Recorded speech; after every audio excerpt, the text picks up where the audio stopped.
I have a confession to make. I think I'm gullible. And I didn't find that out until probably the early 90s. Now, I knew I was a sucker for a good story, but I didn't realize how easily fooled I could be until I found out about a little movie called The Monster Squad. You see, when Monster Squad came out, I didn't see it.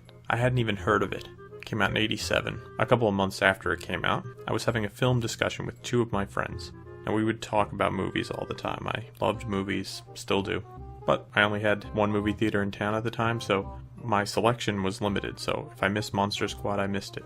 Well, they started talking to me about this idea they had for a movie, telling me about a group of kids who encounter monsters, and it was so well thought out, so fleshed out. My mind was blown. Of course, this turned out to be the exact plot to Monster Squad, which they had seen. But I thought it was so amazing that I said, you guys gotta write that down. That would be a real movie. And I started telling my family about this great idea for a movie that my friends had. Years pass. Occasionally, this movie idea would show up again. And of course, they would embellish it with more details. Details from the actual movie. And I thought, wow, these guys really have a great idea for a story. Then, I guess around 1990, 1991, I was sitting up late one night watching TV and a movie came on. And here's where the gullibility comes in. I'm sitting there watching it. Monster Squad unfolds before me. And the thing that goes through my head is, oh my god, this movie just ripped off my friend's idea. Now, it didn't stay in my head like that for very long. I'd imagine about 15 minutes in, because it was too close to what they were saying. But the next day, I saw my friends, and I looked at them and I said, hey, guys, I saw a little movie called Monster Squad last night. And as if I had just told the greatest punchline to the greatest joke they had ever heard, they fell on the floor laughing. And I am glad I got to see Monster Squad, and the movie in my head that they were telling me matched the movie, so they managed my expectations quite well.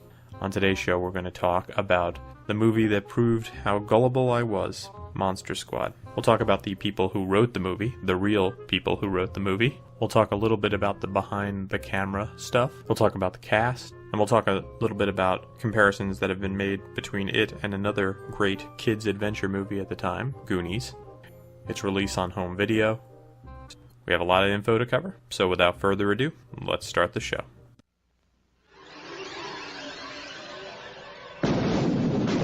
You know who to call when you have ghosts. But who do you call when you have monsters? We're the Monster Squad. What's a squad? It's like Miami Vice, I think. They're young and inexperienced.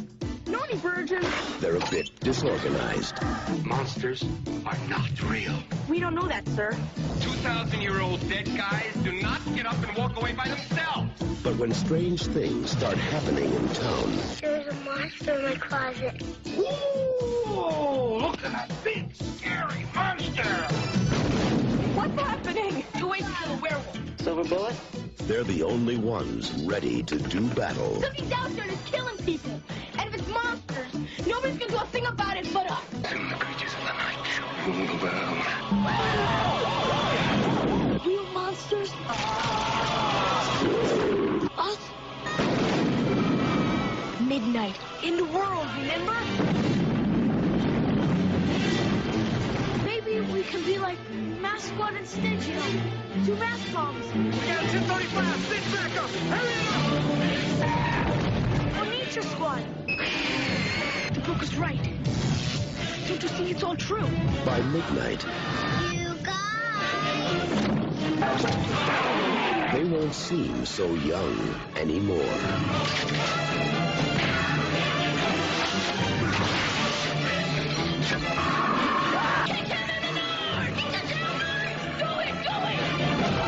The Monster Squad. Wolfman's gone mad.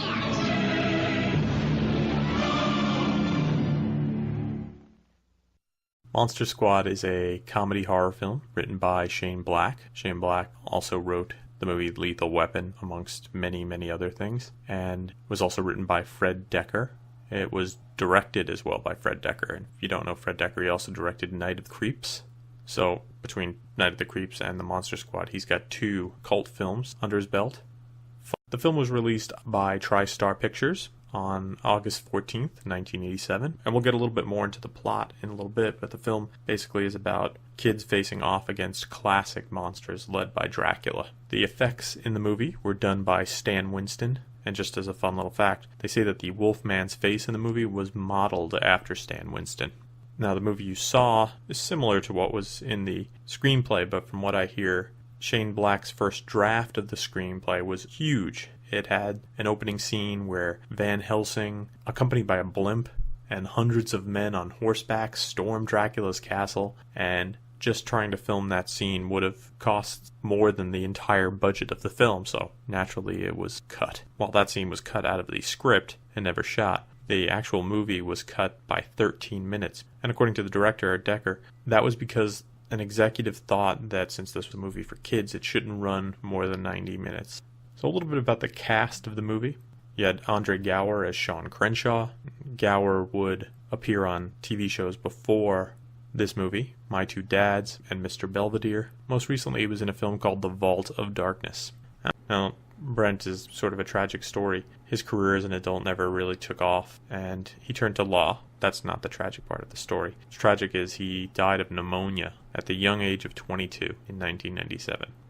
Playing Patrick, you had Robbie Kiger, who worked until about 1990. His last film was credited as Welcome Home, Roxy Carmichael. You had Ryan Lambert as Rudy. Rudy played Ryan, obviously, on the TV show Kids Incorporated, but hasn't seemed to work much since Monster Squad. Michael Faustino played Eugene. Faustino might sound familiar to you. That's because David Faustino was in Married with Children, and Michael is his brother. He retired from acting in 1996. Jason Hervey played EJ, the bully. He had cameo roles in just about everything. Back to the Future, Pee-wee's Big Adventure, Police Academy 2, you name it. Probably best known as Wayne Arnold from The Wonder Years. He's done pretty well for himself in acting and has gone behind the camera into producing since then. Doing pretty well, I think. Ashley Bank played Phoebe Crenshaw. Ashley actually turned down a role in the movie Fatal Attraction to play Phoebe in this movie. She's done mostly TV work since Monster Squad. I was reading some interesting little fun stories behind the scenes stuff about Monster Squad. Phoebe was very young at the time, and there's a scene where Dracula lifts Phoebe up and she screams. Now, before they filmed that scene, the Dracula character never wore his red contacts or fangs because it was way too scary for Ashley. For that scene, they decided to put in the fangs and contacts, and Decker told her to scream in the scene, and she said, well, when do I know to scream? And he said, oh, you'll know. So the terrified scream that comes out of her when it's happening seems quite genuine because she was terrified. You gotta love the method. Stephen Mocht played Detective Del Crenshaw, very busy actor, worked on Melrose Place, Kung Fu The Legend Continues, and most recently on General Hospital. Interesting fact, he had auditioned for and was considered to play the role of Jean-Luc Picard on Star Trek The Next Generation. It would have been a very different show and a very different career for Stephen Mocht. Duncan Rager played Count Dracula. Now, he did a great job as Dracula, but I will always know him as Shakar from Deep Space Nine. Tom Noonan played Frankenstein's monster. This guy works a lot. If you watch TV, you can see him in lots of different scenes. I think most recently I spotted him on the FX series Louie, where he played a doctor. I think the scene might have had Ricky Gervais in it. Carl Thibault played the Wolfman. He most recently, in 2006, directed a movie called The Garage. The pre-transformed Wolfman was played by John Grease, who you probably better know as Uncle Rico from Napoleon Dynamite. Tom Woodruff Jr. played the Gillman, or the creature from the Black Lagoon type creature.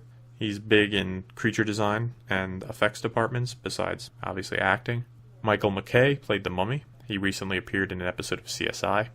Mary Ellen Trainor played Emily Crenshaw. She had been once married to Robert Zemeckis and appeared in 4 movies of his while they were married. Romancing the Stone, Back to the Future 2, Death Becomes Her, that's unfortunate, and Forrest Gump. She appeared in all 4 of the Lethal Weapon movies as police psychiatrist Dr. Stephanie Woods, and appeared in 2 movies, Die Hard and Ricochet, as the same news reporter Gail Wallens. Fun fact. Stan Shaw played Detective Richard Sapper. Most recently he was on an episode of CSI. He worked a lot before and after Monster Squad. Lisa Fuller played Patrick's sister. She's another Belvedere alum. Jack Gwillim played Van Helsing. He passed away in 2001 at the age of 91. Besides Van Helsing, when I look at him, I see him as Poseidon in the original Clash of the Titans. Liam Neeson was originally considered for the role of Dracula. While he didn't get cast, he was given a bit part and was paid for it, but that bit part was never shot. Once upon a time, it was one monster per movie. Those were the good old days. We're the Monster Squad. Only one way to kill a werewolf. Kick him in the nose! Do it!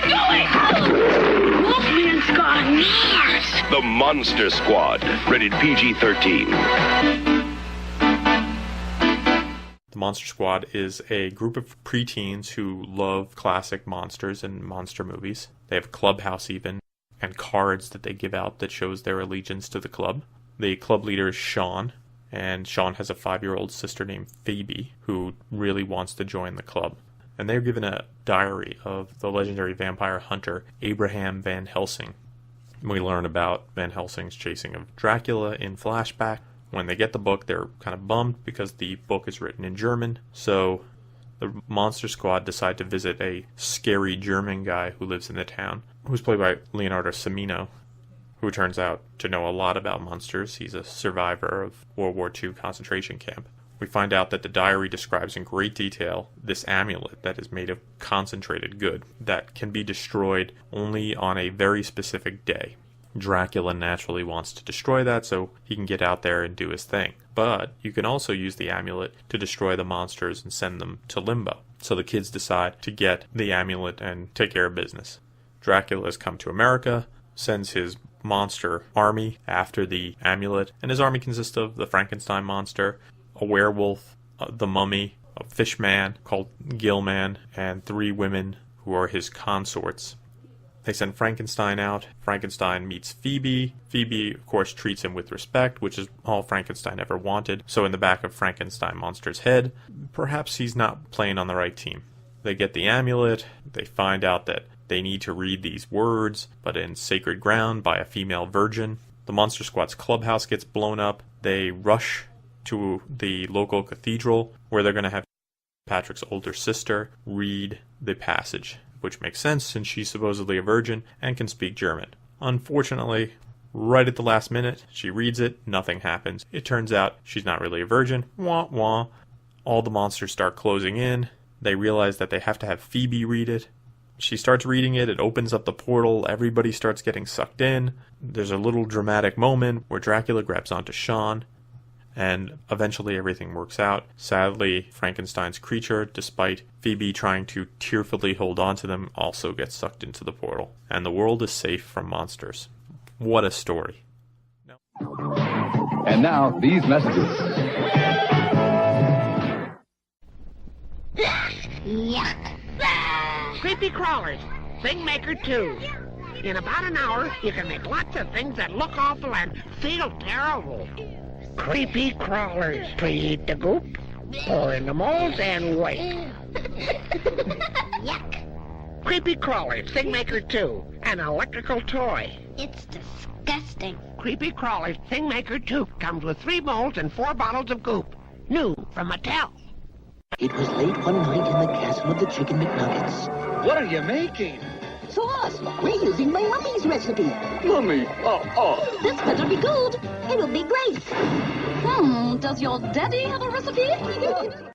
If you listen to the beginning of the podcast, you probably heard the Monster Squad theme song performed by the Monster Squad, which is all sorts of awesome. The other big hit from the soundtrack was a song called Rock Until You Drop by Michael Cimbello. And that song goes a little something like this.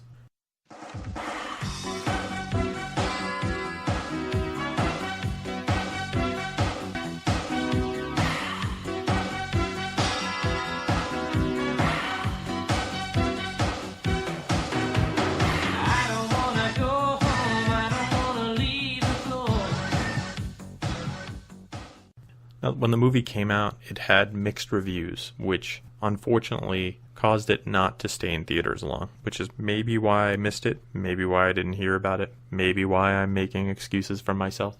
But soon thereafter, it was released on home video, 1988 by Vestron Video, which was the only VHS release of the film. So people were working with 1988 technology up until it was released on DVD.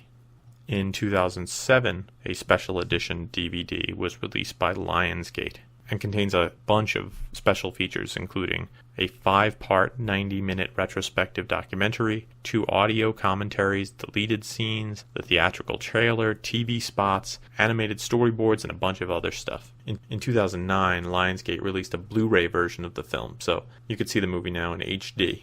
In a surprise and perhaps inappropriate twist, Wizard Magazine made a list of the 100 greatest villains of all time, and they ranked Dracula number 30 on the list, which makes a lot of sense. But oddly enough, they picked Duncan Reger's performance in Monster Squad as their Dracula that is the number 30 villain, which he does a great job, and I have to say it's a really good interpretation. But is it the best Dracula ever put on screen?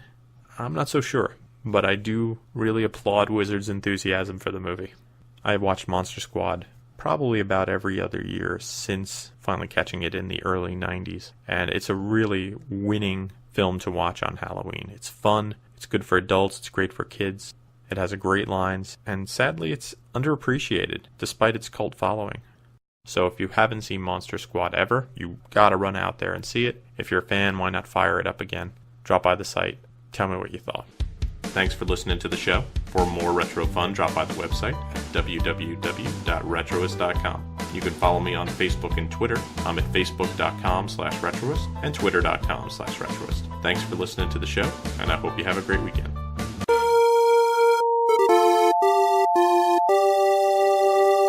You've reached the Retroist. Please hold.